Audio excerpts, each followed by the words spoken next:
เคยคบมาจากคนแล้วโอ้ยหลายคนแล้ว โอ้ล่ะก็เคยคบเด็กน้อยบักลามาหลายคนแล้วประมาณ20ไปคนละได้ โอ้หลายเนาะนี่คือสิแล้วตอนนี้ก็บักลามาจีบก็บ่มมักแล้วแบบอิ่มแล้วใช่ปะแม่นเคยมี อ๋อก็ก่อนหน้านี้เคยคบกับผู้ชายไทยมาแล้วโดยแม่นแหละ อ๋อ เคยพบมาแล้วแย่ๆภาษาไทยนะ ล่ะอ๋อสบายดีเพื่อนๆวันนี้สิมาถ่ายผู้สาวไว้ทุกคนได้เบิ่งเนาะก่อนอย่าลืมให้กำลังใจเด้ออย่าลืมกดติดตามกดไลค์กดแชร์เป็นกำลังใจให้ด้วยเด้อขอบคุณทุกคนครับวันนี้มีแต่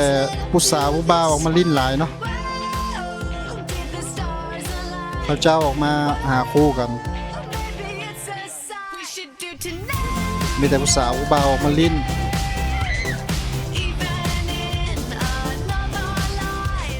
มันนี่ออกมาลิ้นรู้สึกเป็นแนวใดมวนแหงเนาะแม่นเลย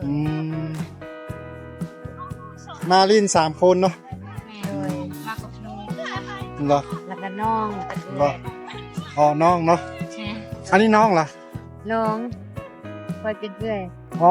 เหรอนี่เป็นหมู่กันอะไรก็อ๋อแล้วห่างกันจักปีแล้ว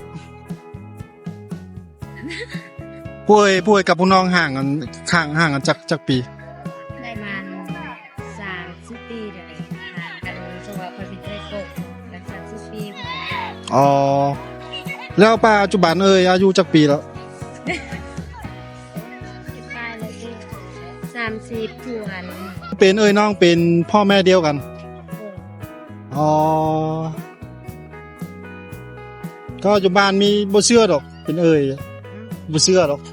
แท้เหรอแม่เคยเลยน้องเป็นพ่อแม่เดียวกันเลยโดยอ๋อเชื่อจะได้ว่าความจริงเนาะเชื่อว่าความจริงนะแต่จะว่าความจริงเชื่อ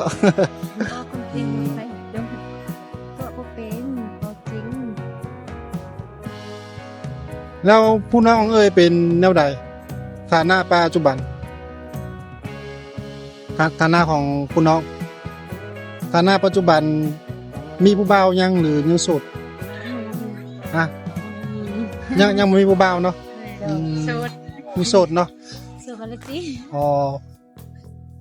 แล้วสเปคของผู้น้องเนี่ยมักผู้บ่าวแนวมันมักผู้บ่าวแนวใดสเปคของเจ้านี่บ่สูงอ๋อก็มา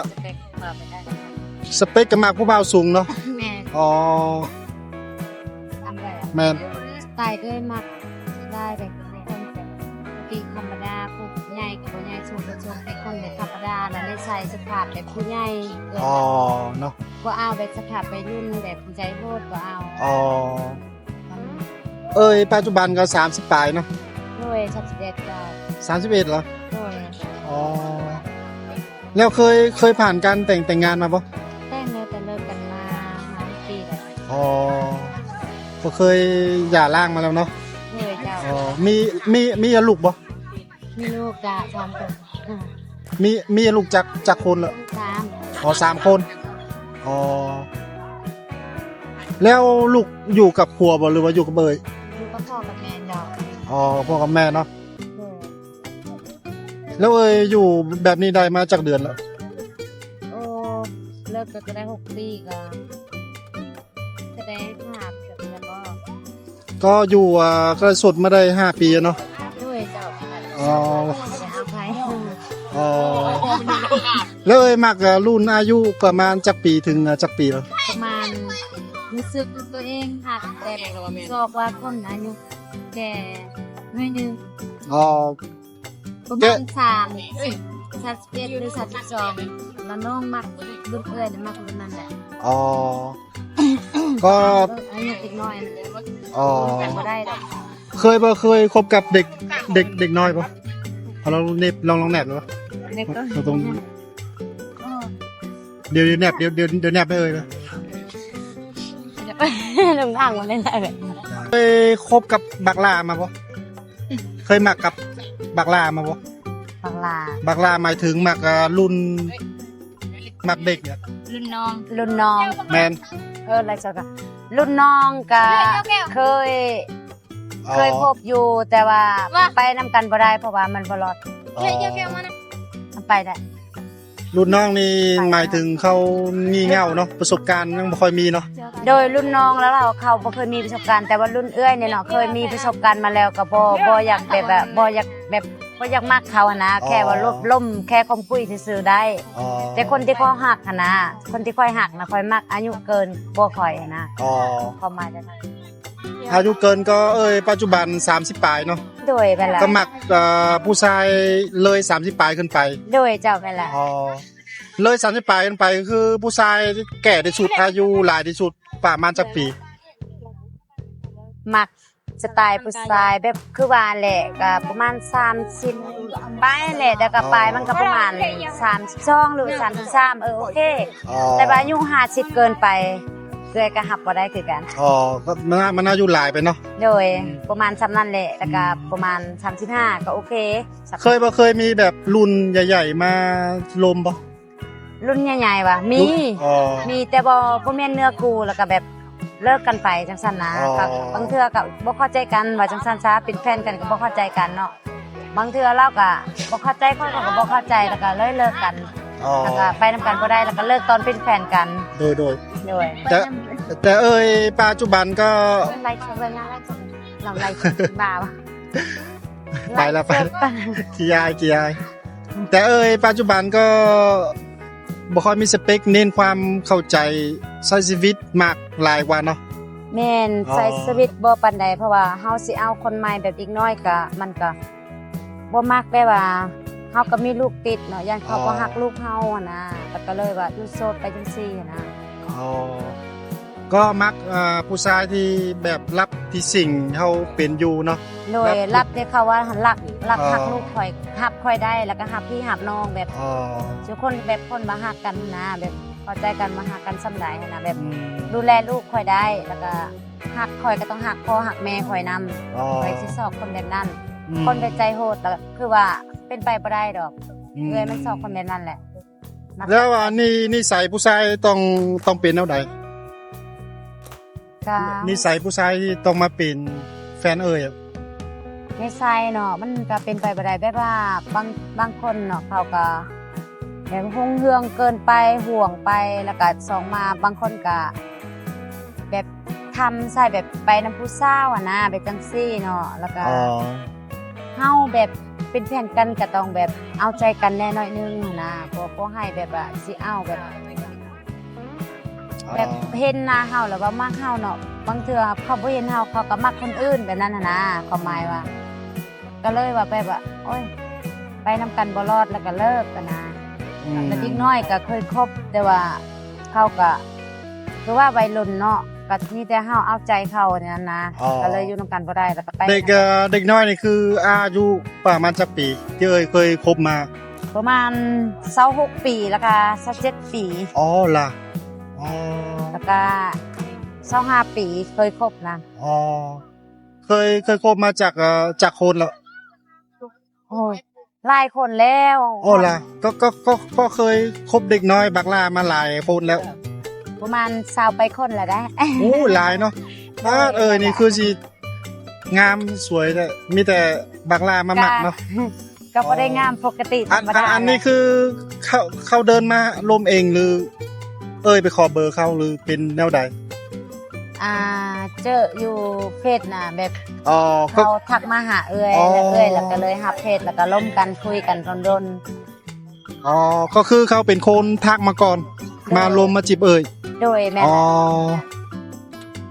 ป้า แล้ว คือ เขาเห็นบางบัดเฮาเห็นตัวจริงเขาก็ขอเบอร์เนาะก็ขอเฟซแล้วก็จำเป็นได้ให้เขา ป้านี่ชื่อสิเก่งนะบ่ธรรมดาเนาะป้า ก็ ก็คือนับตั้งแต่คบมาก็เป็นชาวคนแล้ว โดยแม่ ป้าเคยคบบักลามา เด็กน้อยมาชาวคนเนาะชาวคนนี่คือ เด็กที่สุดประมาณจักปี ก็ยังสุด2คนเนี่ยมีแต่22ปี2คนแต่กายนั่นก็มันก็ประมาณอายุ อ๋อ 25 26นี่แหละก็27ก็ อืม 25ก็มงนี่แหละ ก็อายุประมาณ2คนนี่แหละก็อายุประมาณ22หั่นน่ะ อ๋อ ก็หันก็มันบ่ปกติ บักลาเด็กสุดก็22ปีเนาะ โดยเจ้า อ๋อแล้วตอนนี้ก็บักลามาจีบก็บ่มักแล้วแบบอิ่มแล้วใช่ปะ แม่น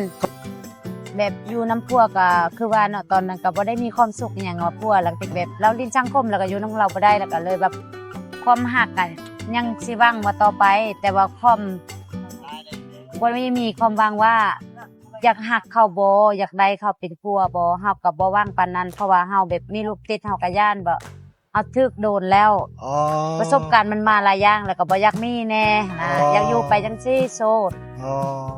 คันว่าคนสิว่าฮักเฮาแท้แบบเข้าใจเฮาแล้วก็อยู่แบบฮักลูกฮักเต้าคอยคนแบบว่าจังซั่นน่ะแบบ อันเขาหมายว่ารับได้หมดทุกอย่างนะขอจังซั่นจ้ะรับภาระพลอยมีทุกอย่างเนาะสัญญาแบบลอยนะคนลอยนะสิเอาได้อยากได้อยู่ โดย เคยมี อ๋อก็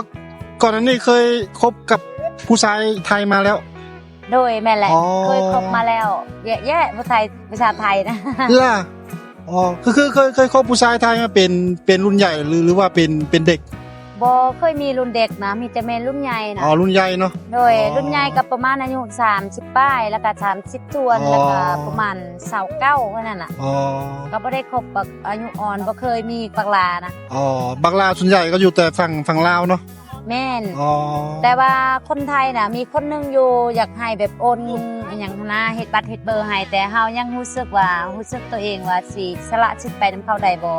เฮาบ่เชื่อเนาะเฮาเป็นคนลาวบางเทื่อเขาก็ตัวไปค่ายไปหยังหั่นน่ะก็เลยบ่กล้าไป อ๋อ แต่ก็แน่ใจอยู่ว่าเขาหักเฮาแต่โอนเงินโอนคำให้แต่เฮาบ่สละสิทธิ์ไปได้ ถ้าเกิดมีผู้ชายรุ่นใหญ่มา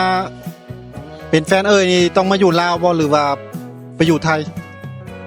คนไทยวะ แมน เขาบ่ได้อยู่ลาวเขาอยู่ ไม่ ไทย สมมุติใ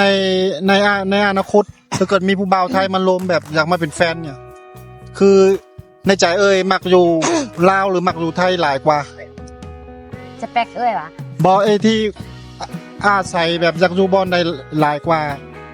คันมีคนไทยมาหักเอ้ย แม วะ นที่มักอยู่ลาวหรือมักอยู่ไทย เอ้ยนี่คันมีแฟนคนไทยมาหักเนาะ แมน เอ้ยบ่ตัดสินใจบ่อยู่ไทยเอ้ยตัดสินใจบ่มักอยู่ลาว อ๋อมันก็ต้องเบิ่งไปก่อนเนาะ โดยแม่นแหละ อ๋อสถานการณ์มันสิเป็นแนวใดเนาะ แม่น ทิศทางมันสิเป็นแนวใดเนาะ แม่น อ๋อ คนลาวคนไทยหรือว่าคนจีนก็อย่าบ่มักว่าแบบคนจีนมาหักก็บ่มักว่าเมื่อจีนนั่นน่ะคันเขาสิหักเฮาแท้เฮาสมัครใจเฮาน่ะสมัครอยากอยู่ลาวบ่สมัครอยู่ต่างประเทศอยากอยู่ประเทศเอง อืม เป็นจังซั่นซะ โดยแล้วอยู่ในเมืองกับต่างแขวงรู้สึกเป็นแนวใดอยากอยู่บ่อนใดหลายกว่า เอ้ยรู้สึกอยู่ในเมืองมีความสุขเกิน อ๋อสะดวกสบายกว่าเนาะ โดย อ๋อ สะดวกสบาย แต่ว่าบ้านนอกก็บ่ค่อยสบายปานใดเฮ็ดให้เฮ็ดหน้าเจ้า อ๋อ โดย แล้วไลฟ์สไตล์ใช้ชีวิตของมันเป็นแนวใดเป็นคนมักลิ้นมักเที่ยวหรือมักเฮ็ดเวียกหลายกว่า สเปคเอ้ย บ่ไลฟ์สไตล์การลิ้นการเที่ยวเนี่ยหรือว่า50 เอ้ยนี่หวะ แมน คิดว่าทำผู้บ่าวเอ้ยหรือว่าทำเอ้ย ถามแบบไลฟ์สไตล์แบบมักไปลิ้นบ่หรือมักเฮ็ดเวียกหลายกว่า หรือกลางคืนก็แบบมักไปลิ้นผับมักบ่ ก็สไตล์เอ้ยก็มักแบบว่าก็ไปลิ้นแน่เวียกไล่ก็บ่ได้ อ๋อก็ มักสไตล์แบบไปเลาะไปเที่ยว อ๋อ ไปบนใดม่วนๆมีความสุข อนาคต อ๋อ เฮามันหวังบ่ได้ก็ต้องมีความสุขแน่ก็ต้อง โดย เฮ็ดเวียกไปนำแน่ ประมาณ50เนาะ โดยเจ้า เพราะว่าเฮ็ดเวียกเลยก็มันเป็นไปบ่ได้ อ๋อ ก็ต้องเฮ็ดเวียกในก็ต้องเวลาพักก็ต้องเวลาไปเที่ยว ต้องมีเวลาผ่อนคลายบ้างเนาะ แม่น เฮ็ดเวียกอย่างเดียวมันก็กดดันเกินไปเนาะ เนาะแม่นบ่มักกดดันตัวเองฮะอยากมีความสุขแน่น้อยเดียว โดย มีสักคำคมฝากถึงผู้บ่าวบ่ฝากถึงผู้บ่าวไทยกับลาวด้วยทั้งสองฝั่งเลย มีสักคำคมบ่ฝากถึงผู้บ่าว พักให้ค่อยพักถึงเซผู้บ่าวอ่ะ แมน